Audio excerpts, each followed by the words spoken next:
This is everything else. Yeah. Welcome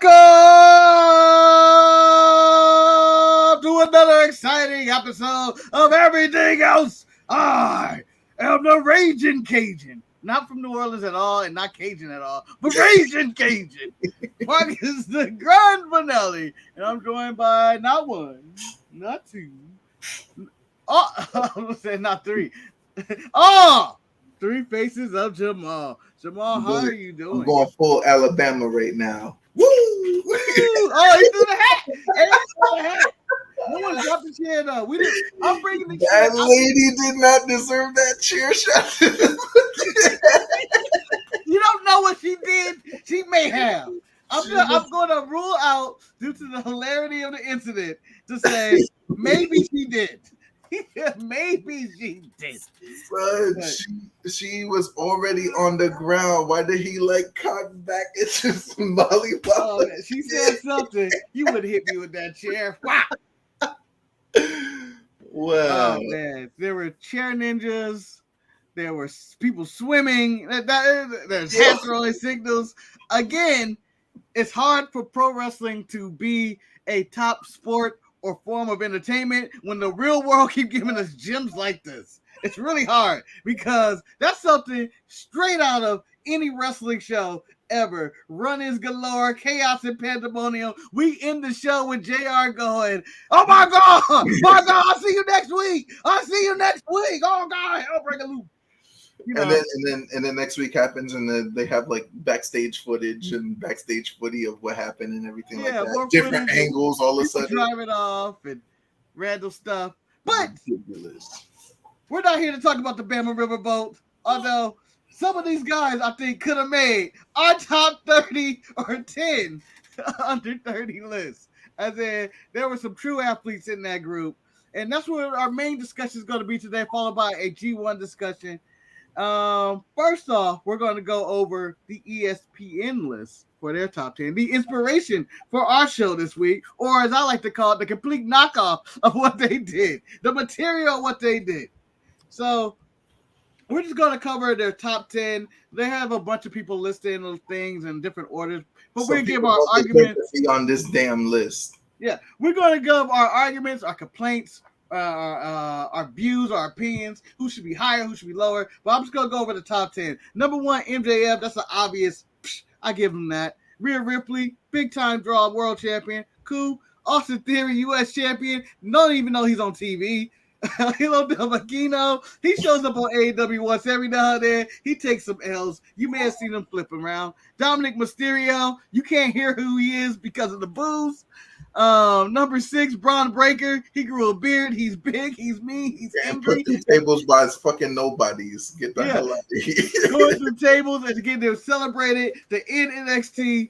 And you can't mention his father, Carmelo Hayes. Melo don't miss. And he's been North American champion, NXT champion currently, and just having matches, probably last match of Dragunov. So Takeshita, formerly a good guy, now evil in a jacket with the Don Callis family. Everybody's favorite member of the Bullet Club, Liv Morgan, who's currently out with an injury. Stop it. Hey, AJ put her in. Bullet Club, that means fucking Nick Aldis is about to be the next LA Knight. Yeah. Yeah. I can't wait. I can't wait till the WWE Universe get that. I know he's not signed on to be talent. I know it. Because you have to have talent to be signed. But at number 10, the out of nowhere, Mr. Social Media, Mr. Brother of Jake Paul, Logan Paul, had a match with Ricochet. The man is incredible at his early beginning at Upstart. And you know what? As we talk about people who shouldn't be in their top 10 and stuff like that, I'm going to add Logan to their top 10, even though he's had a handful of matches. But his buzz and his matches have all been really good, and it's just shocking. every single one of this man's matches has been box office. No ifs, ands, buts, what's fuss about it. Like, you know, if we were to give like rookie of the year or whatever, not, it would have to go to him, even though he's like now not a rookie because it's been a while now. But still, like, you know, from doing just YouTube sensation to now active pro wrestler, and he's wrestled the best, and we can literally say he wrestled the best. Roman Reigns, he was in the ring with the tribal chief. Like, it doesn't get better than that. Like, yeah, his biggest come down in matches, and it's not a bad match, right? I'm just talking about of opponents. It's Ricochet, actually. Like that. I mean, I guess the Miz, whatever, but his biggest come down is that. But he's fought Rollins, he's fought Reigns, and he's been in the Rumble. I think his next trajectory is Cody or something? Like, that's probably next. Somewhere in between here. Or maybe if they bring back Randy Orton, or if he's going to fight for a title, maybe it's the U.S. title or Gunther or something like that. I don't know what.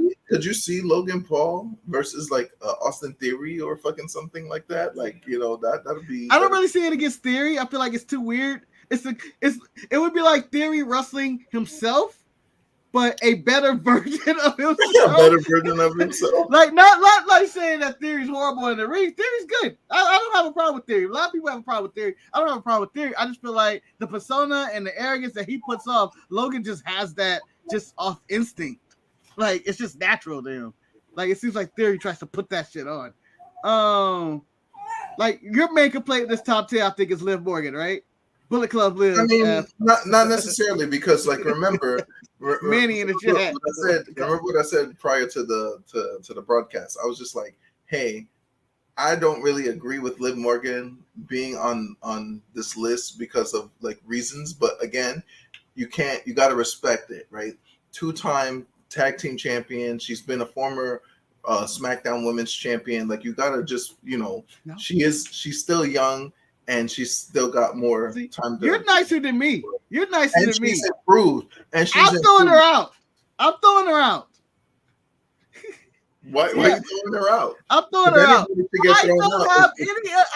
I have her in a Will You conversation here with me and Liv Morgan. I think it's a Will You conversation. Like, Will You is someone who I can respect. His in-ring talent, he has matches. I enjoy his matches. Do I think he has an ability to draw me a wrestling company money or be a top act or a heavyweight champion or whatever? No, I do not. I do not.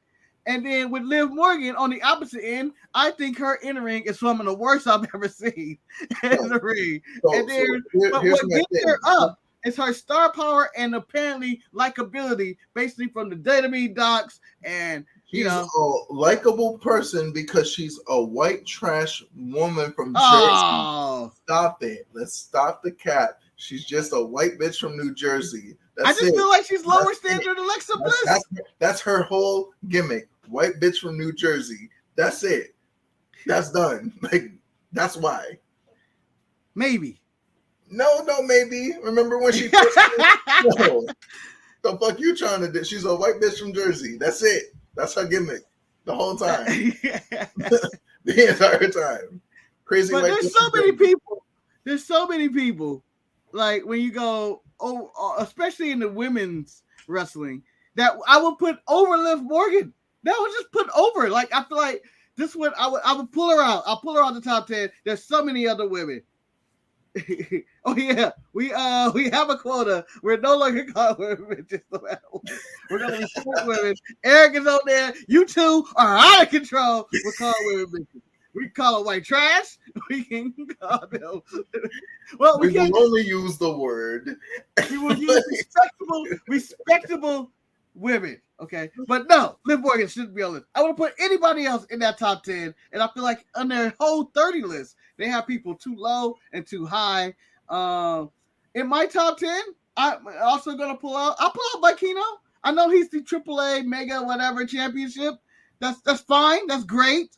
But every time he's on American TV or on American soil, his shoulders are being pinned to 3. And, you know, as a wise person says, all he does is flip.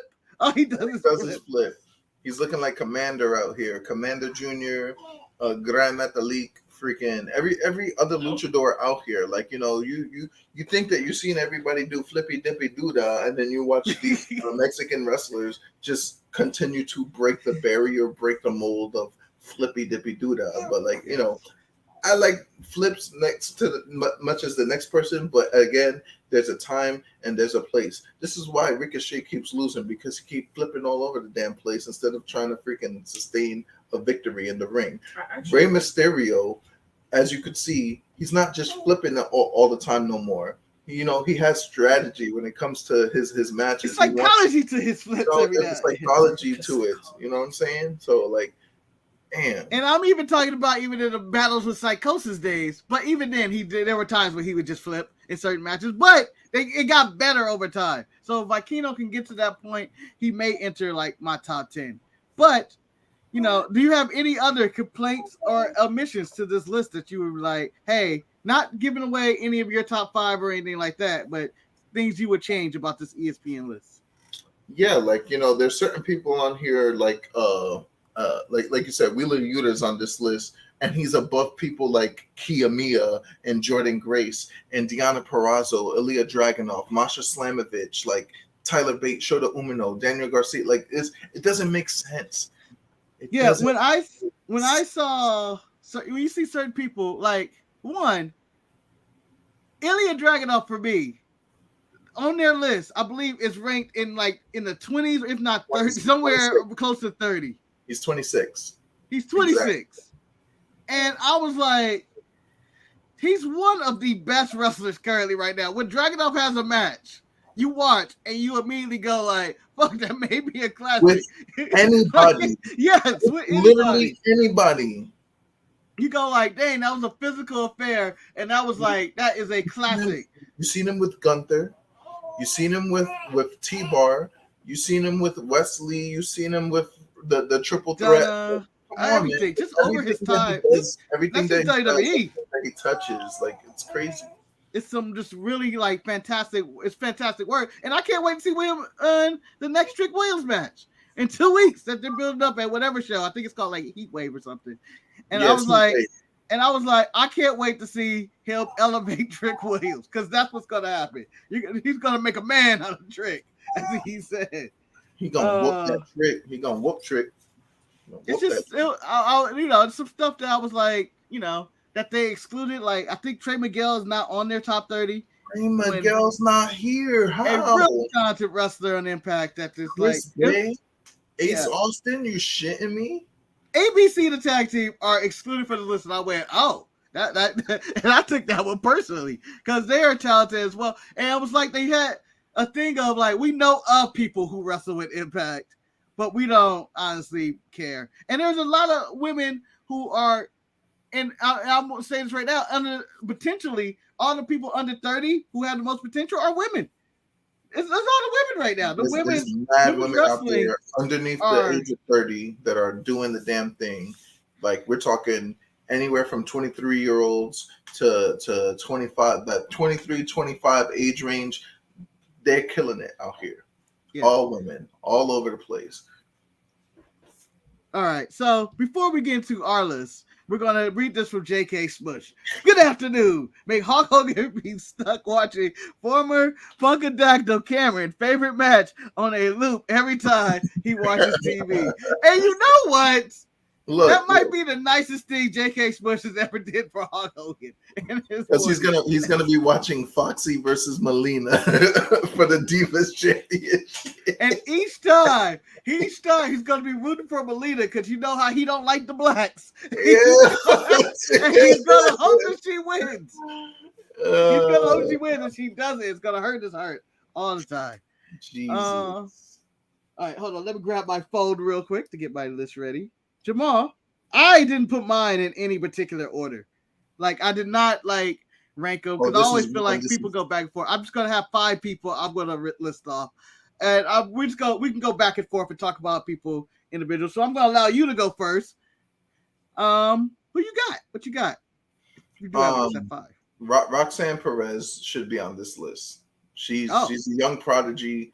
Like, You know, she's a former Ring of Honor Women's Champion, and she won that whole tournament with the likes of Angelina. Like she's beaten like people like to win that championship. She's um established that belt before she came to WWE, and then also coming to WWE, beating like all the NXT hopefuls and everything of that nature, like Mandy Rose and like the Gigi Dolans and all, like what I'm saying, like it's she's good. The girl's good, and she's way under like way under. She's got like 11-year difference. She's what, 20, Like, 19? Jeez.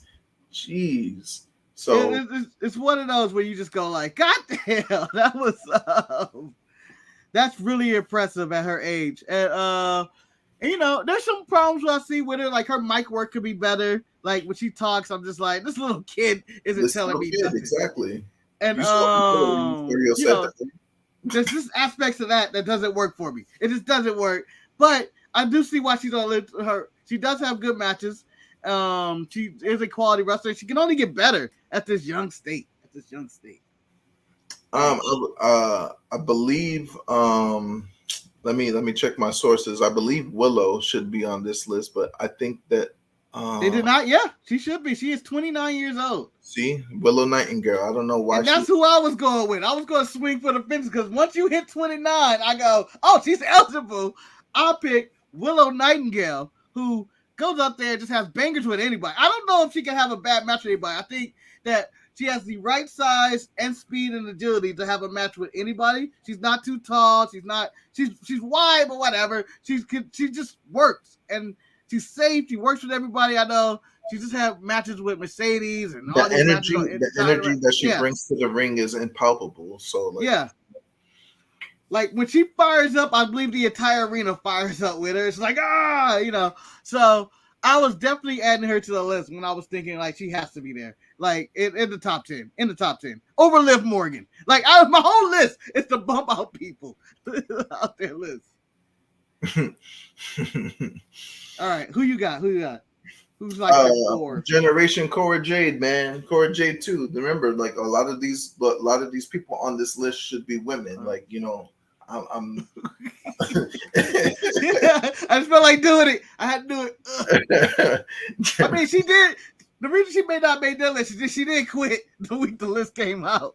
I did. I mean, I seen that on NXT, but that just means that she might show up on the main roster doing something crazy or whatever not. So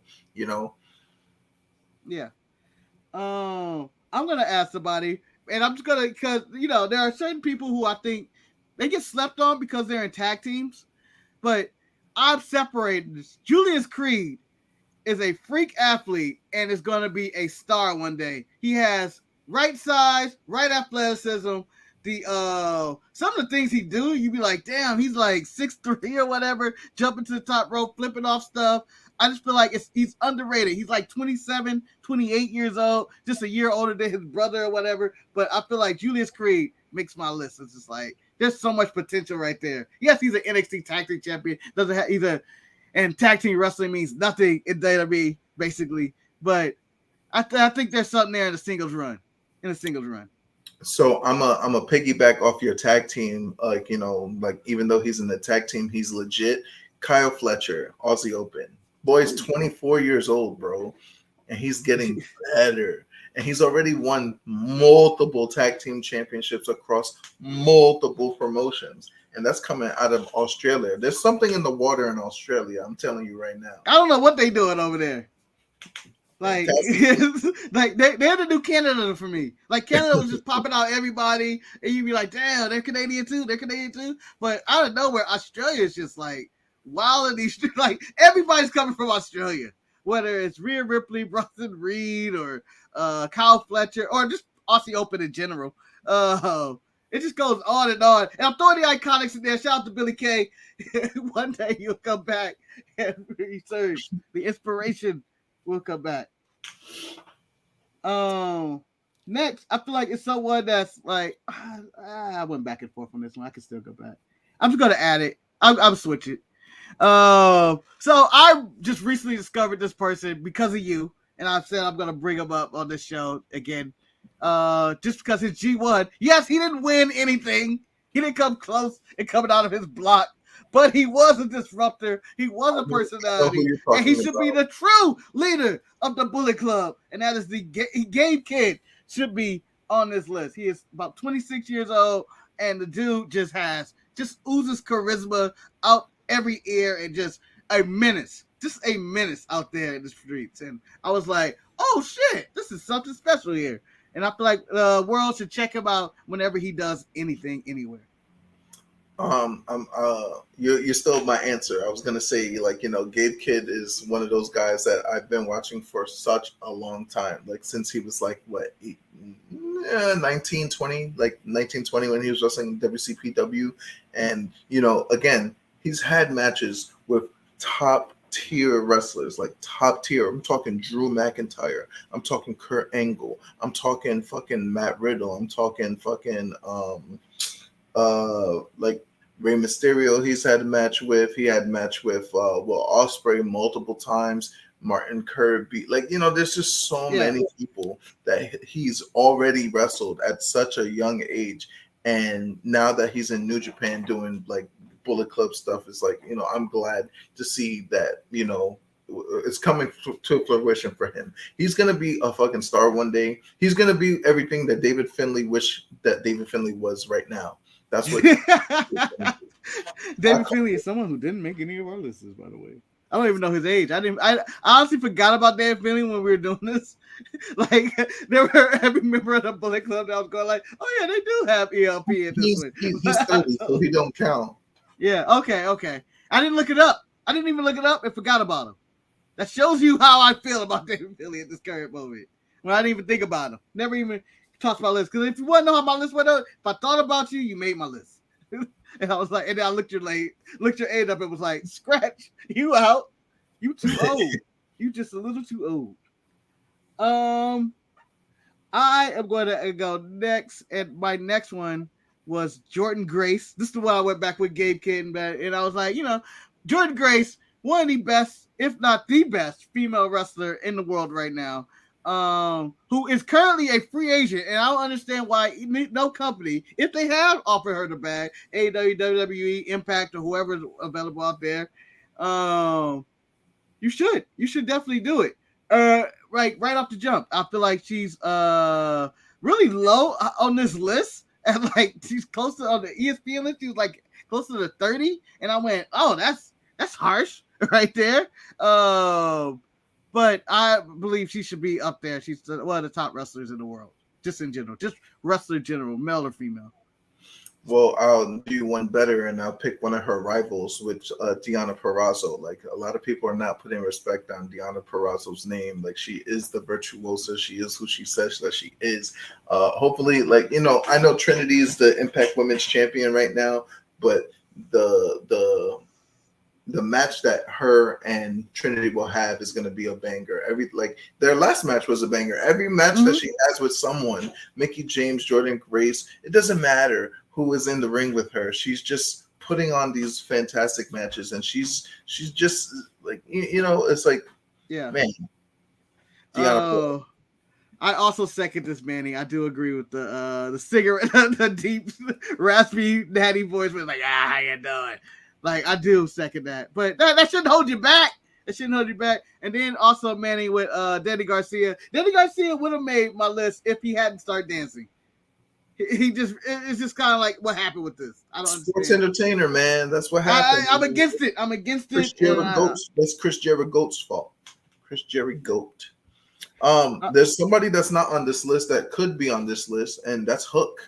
Hook should be on this list somewhere. I never even could. I need to see more of Hook. That's the problem with Hook. Like, he has matches and they're very short. He's in that Goldberg state where he was just wrestling a bunch of jobs. That Jade Cargill state where they just go out there, they win their matches, and they're done. His match with Jungle Boy kind of was like, it was okay. But to me, it was his first full-fledged match. Don't do that. That's Jack Perry. Don't do what? Jack I'm sorry. Jungle. As someone who I was gonna put on this list. Rob Van Dam would say, no, not Rob Rob Van Van Dam. Dam in his young career. Jerry Lynn. Hall of Fame career. His budding Hall of Fame career. I'm gonna also, for the next person on my list, I'm adding someone who I believe is also underutilized on the roster. But every time I see him, he does good things, and I'm just like, why are they using this man? And it's Lee Moriarty, who barely makes the gap, barely makes it at 29, but is a really sound, really good wrestler who I believe is completely underutilized at this current moment on all aspects. Like, they don't use him at all. Like, I think a good move for him, and I know it's always put the black people together kind of faction, but I don't care. You put him with AR Fox and Swerve, and I think that would be a better fit for him. Like, I don't know what he's honestly doing. I think he's a part of the firm, but I don't think that's a thing The firm anymore. doesn't exist. I honestly don't know what they're doing with the Hardy Boys took out these young up and comers, man. That's what they did. They took them out. They deleted them. Deleted them out of here. They packed them up, put them in the bag. Yep, you know what time it is. They fucking getting in the bag and they getting packed up out of here. That's it. They're done. Tune in to RVD tonight as he fights Jungle Man. Jungle Man is crazy. So, that bag was important. He had to go back and get that bag. That wasn't a normal bag that he just launches into oblivion. This bag, he was like, shit. I gotta get this one. Yeah, I had to make sure. Right. Trey Miguel should be on this list. Like, I don't understand. 28 years old, the previous X Division champion prior to Chris Sabin and Leo Rush and stuff like that. So, like, Trey Miguel, man, putting on bangers all the fucking time, no matter who's he in the ring with. He's like, Wesley's on this list and Trey Miguel's not on the list is crime. It's a travesty. It's a travesty. It is. Like, if you go back and watch his X Division title defenses that he had for his not long run, it was 100-something days, which seems short to me considering the way WWE does title reigns now, which everybody's in the 300s or 400 or yearly title reigns. I feel like Trey Miguel had an underrated title reign. Wesley may have more title defenses and a longer reign, but they had equally as good as matches if you go back and watch it. And the reason we compare those, for those who know, they were a team part of the Rascals. And, Wesley is the one separated from the Rascals right now. As they basically got back together. Dog. And then, like, if we're even going into the Rascals, Myron Reed, boy, go crazy. Freaking, if we're not going to Rascals, we're talking about the current X Division champion right now, Leo Rush, who is 28 years old. He's still 28. God damn. I knew it. I was like, how long ago where he was the 23-year-old piece of gold? And I was like, it's got to be at least 7 years. But no, it's been 5 years. He's 28 years old, man. Yep. But the reason he doesn't make my list, I don't know if he's going to be there on Monday, Tuesday, Wednesday, Thursday, Friday. That man, he's either going to quit or he's going to get hurt. Or it's going to be some other issue. And I'm always like, fuck. I count on Leo. Leo's a very talented wrestler. But there's times when you just can't count on him. You just can't count him. That's why he wouldn't make my list anyway. He would be in my top 30 for sure. But he would not. I couldn't put him in like a top 10, top 20 just because. Luchador is right, man. He's saying because he keep retiring all the damn time that freaking, they're not putting him on any list, which is why you wouldn't put Generation Cora Jade on any list too, because she quit. Really? I'm gonna put my own baby in a bag and toss him up? I would never pack Jackson up. Jackson will pack me up. I can't wait. He's gonna pack me up. Be like, we got a Dominic Mysterio, Rey Mysterio prophecy going on right here, where he's gonna be wrestling, and all of a sudden he's gonna throw his tassels at you. He's gonna have some LWO shirts on and stuff like that. He's gonna be like Viva Dominican Republic. So what? Your last person, Trey Miguel, on this list? Yes. Your last person is Trey Miguel. All right. So that means we come to my last person, where again, like I said, I didn't actually rank anybody. I just put them in the people who, about the 5 I wanted to put in the order. I had to go Pete Dunne, have to be, or Butch currently. I mean, as soon as if he ever drops his Butch gimmick, you guys will realize he is still one of the top wrestlers in the world. under 30, still under 30. I mean, he's been around. He's been wrestling for like 20 years already, whatever it's been. Yeah, But like he 17 is, years old, dog. Like, damn. yeah.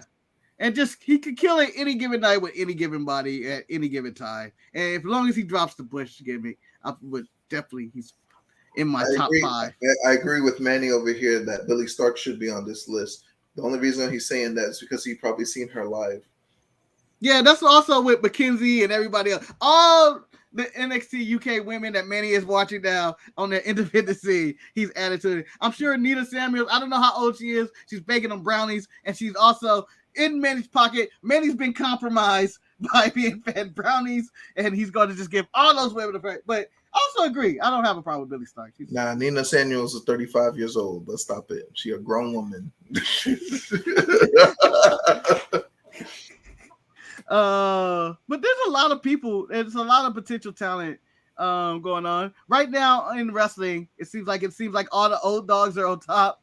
All the 35, 40-year-olds are on top. But there's going to be a time when these younger people will get their time to shine. Like your, Nick Wayne just starting is 18. You got all your NXT women, whether it's Kiana George, Sol Roca, or Tiffany Stratton, all these years, all in their early 20s, still wrestling. As Manny said, Burr Lady, your friend. I don't know how old they are, but they're there. Indy Hartwell is still only like 25 or something. Ridiculous. There's so many young, talented women. I know we didn't bring up Masha Slemovich, who's like 25, 24 or something. Yeah, just a monster of a wrestler. One of the best wrestlers out there right now. People need to check out. So, but that is our list. Please leave in the comments your list of top 5 or top 10 under 30 right now. I believe we got a pretty good collection of people who we got. But my ace in the hole, I feel like if I were to pick a number 1 who I think has potential out the wazoo, I'm going Julius Creed. That would be where I put all my money on. I feel like he has that Brock Lesnar size. And you know what? He probably needs to work more on his mic skills, and he needs to separate from his brother, but definitely going in there.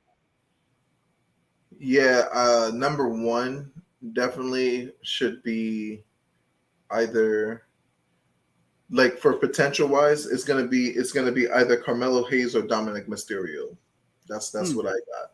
If I had to choose a number 1, it'd be Hayes or Mysterio. And the reason for Hayes is because of he is him. I don't have to say anything fucking else. But for Dominic Mysterio, the good thing about Dominic Mysterio is that his character is so over that he has room to improve on his ring work. Like, I'm watching his ring work. It's very mediocre-esque, and then he needs to gain some weight too. Like, he needs to put some fucking muscle on or some shit like that, because I see his arms next to these other motherfuckers in the ring. You look at Ripley, so it's like, oh shit. Look at this freaking noodle fucking putting the headlock on this fucking massive gargantuan person. Like, no, get out of here with that. But if Dominic Mysterio gains some muscle mass, and then on top of that, like, he works more on his in-ring, then he's going to be fantastic heel, fantastic star. The one thing I want to see Dominic work on, I want to see him by himself. Like, it's easy. I feel like it's easier when you have Finn Balor, Rhea Ripley, and Priest just out there with you all the time, or someone helping you and making you more interesting. I like to see what was he able to do without the Judgment Day. El Luchador brought up MJF, the number 1 on ESPN. He's the de facto number 1. MJF is so good you wouldn't even consider him. I wouldn't even consider him as potential anymore. The guy's just a star. He's already there. This is not like MJF is not who's next. He's already there. He's like currently present. That's why we're not like, going too crazy on like MJF is the best mother. Like, we know he's better than you. You know it. You know it. MJF is already a full developed character person. Like this, like, you know how Roxanne Perez called the prodigy or whatever. MJF is a prodigy. Like, that's just straight up just like, dude got everything. Like, he is in the best segments of the week on Dynamite. He's the best character probably maybe in all of wrestling. Just the uniqueness, like, to the point where this Adam Cole storyline now, I'm going like, where we going to? I believe MJF is staying a face. And then if he has me and hooks me to like, oh, he turned heel, I'm either way it works out. And I'm just going like, God damn, this is compelling TV. It works out. Like, that's where I put MJF in that one. But everybody else in this one is like, they could be a hit or miss. MJF is a surefire hit, no matter what. I believe Manny said that Hayes, he couldn't put number one because of his size. And I'm just thinking like, okay, Rey Mysterio doesn't exist. Seth Rollins is a smaller guy. Was a smaller. Seth Rollins he was a smaller guy. Adam Cole is a small guy. Who else is small that's fucking killing the game right now? Like, there's a lot of small guys. It's a small guy world right now. Yeah, but how far do small guys get in Vince McMahon's eyes? If Mr. I'm on back surgery and getting my house searched. This isn't a WWE issue. This is a wrestling issue, a pro wrestling issue. It's not like, WWE. We're talking pro wrestling. You know what I'm saying? I know that you're putting the bias of WWE on Carmelo because of his size and the company that he's working for, but under the gauge of pro wrestling, like, he would be that number one spot for me too. Yeah, I think Carmelo will be fine as long as Triple H is in charge. Like, Triple H doesn't have a size issue in which, his longest reigning NXT champion, I believe, is still Adam Cole, right? I believe so. I think so, right? Yeah. And that is the shortest and smallest of guys on the planet. So I think he's not gonna end up. That's not gonna hold him back. Also needs to go to the gym, eat some sandwiches. Adam Cole, sandwiches, man. Do something, man. Get some protein in your body. Steaks and weights, man. Get Tucker Knight to help you out, man. Don't ask Tucky for anything. No, don't put Tucker in this. Don't put Tucky. But Hayes is he's very talented. I don't know. I don't know what. To me, I really like Hayes. I like him, but I feel like there's something missing. And I don't know what it is. And I'm not just talking about just his size. I just feel like there's something just not there that I don't understand. Like, there's times where I'll be like, fuck, that motherfucker's a star. But then there's other times I look at it, I go like, yeah. I take 5 other guys over you right now at your same age and height. We're talking all about Carmelo Hayes, and we're not even talking about Trick. He's 29 too. Yeah. All the potential in the world, and he has the size that Hayes is within. That NXT roster, the 20-year veterans who are 20-something years old, like your Dragunovs or Tyler Bates or Noam Dars or whoever, if they all can work with Trick and get them there to that level, because I think that's the plan right now. It's like Trick can be there at presence, mic, and size, and look like he has a physique and everything. It's just his in-ring. He needs to work on that. And you know what? He's still relatively young in the business. I think he'll be fine. I feel Trick is going to be fine. What about yours and Manny's favorite Von Wagner? You gotta get tabled. Nah, get him out. He ain't gonna make it. I know he's one of the Beverly Brothers. He ain't gonna make it. Well, someone who we did bring up is also Nathan Frazier. I think he's really talented. A-Kid as well, or currently Axiom. But I don't know how far he's going to get with that mask and stuff. But he needs to stop with the flippy dippy doodah, and Reggie needs to stop bringing Street Profits 3.0 out there. Fucking wrong with them. But they're very talented. Many with the Dominic is an 18-year-old veteran. But that's what we got for our under 30 club. In general, I think the future is bright in wrestling as long as the owners don't fuck it up. And I'm talking to you, Vince, and I'm talking to you, Snowman. You guys don't fuck it up with all your backstage drama and problems that you guys bring to everything. Just keep it cool, guys. Keep it cool. Keep it cool. Keep it smooth. Yeah. So, Jamal, we have went over our time of 30 minutes already, but we do have G1 playoff time to talk about. We're coming to the end of this to see of the G1 coming up. I don't know if they announced the matches of who's wrestling who. Nah, it's the semifinals. It's the semifinals. People won their block already. It's cool.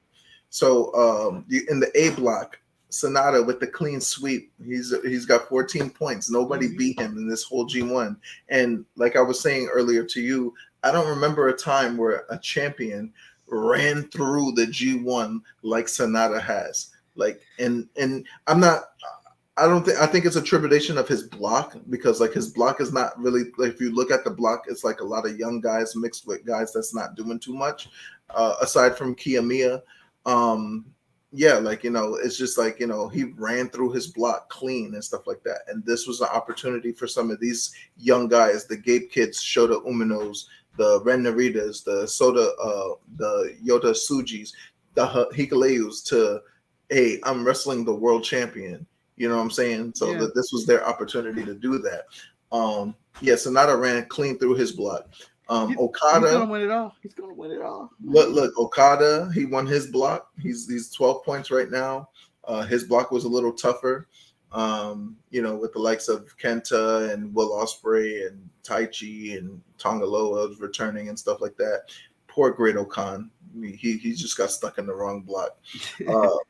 The C block, which was the most competitive block of the G1, and nobody could tell me any differently, because if you look at the whole score, like there's a tie between Finley and Evil, who Evil is going to go on to win his block, and then on the D block, another competitive block with Tetsuya Naito and Zack Sabre Jr. winning the block, but Zack Sabre Jr. is going to go on. So basically, it's going to be Sonata versus Evil, which is Block A versus Block C, and then Block B, which is Okada, who's going to go against Block D, which is Zack Sabre Jr. So, and then the winner of that goes on to the finals. Whoever wins that is your G1 champion. And you think Sonata's going to win it all? Sonata's going to win it all. The finals is going to be Sonata versus Okada. On a bow, like, I won the G1 by beating Kazuchika Okada. And then he gets to pick his opponent, and hopefully when he gets to pick his opponent, he can pick anybody. And I want that person to be outside of New Japan. I would like for it to be an AEW wrestler per se, since they do have that working agreement. I would either go Danielson. If he's healthy by then, hopefully his arm is healed up and everything. It should be soon, I believe. Whether it's why am I blanking out on these guys? Just anybody in AEW. I'm blanking out on people. I can go to. It's not gonna be MJF. I doubt if he do it, but CM Punk can do it. Or whether you want to use Joe to go over there. CM Punk needs to go fight Kenta. He needs to shoot the fade with Kenta already. That needs to happen. The bag isn't there. They're not paying Kenta enough money for it, apparently. They gotta put that shit on Collision. Not no Cerulean Blue. We don't want to see that shit on Cerulean Blue. We want to see that shit on fucking Gray on Collision. Collider Gray. Collider Gray. That's what we need to see. I think that the Collision ring has got a little grayer since Ricky Steamboat got his ass beaten that ring. Tough. Your old ass should have never done that. The last time I've seen you was at WrestleMania 25, my nigga. Like, no. Yeah, I enjoyed him getting whipped by Ricky Starks, and apparently it was Ricky Steamboat's idea. It was like, post match, beat my ass and give you more heat. And I was like, damn, Ricky Steamboat still about that life, just getting whipped. But it did wonderful. Again, I like to say Collision's the best show. Just the best show. It's just fun. It's just good wrestling. I just like that last 30 minutes of like, you're getting a 30-minute wrestling match at the end. SmackDown. Not SmackDown. SmackDown's a good show. SmackDown's a good show. SmackDown 10 minutes is nice when you get the tribal chief and stuff. 10 minutes of SmackDown carries that show. The highlights on YouTube. Yeah, you can watch the highlights on YouTube for SmackDown. But I don't know. But right now, currently in the main story I'm looking for in WWE, though, shocking enough, I want to see more of this Miz LA Knight just back and forth pro. I don't even care about the match. I feel like the match is gonna be all right, but the back and forth promo work, I feel like between Miz and LA Knight, which fuck the draft, but whatever, I get what I want. It's gonna be good. It's gonna really help LA Knight. WWE says draft. I think where doesn't matter. What kind of beer are you talking about? Where you got on tap? You got draft, Miller draft, or whatever it's called. It's 2K. It's 2K23 and GM mode. Yeah, it don't matter. It don't matter. Trades are happening. Special appearances. I meant to say universe mode because the motherfuckers be all over the fucking shows, no matter who you pick. Yep. But that concludes our show today. Apologize for those who are running long. Apologize for myself. You know, self-torture.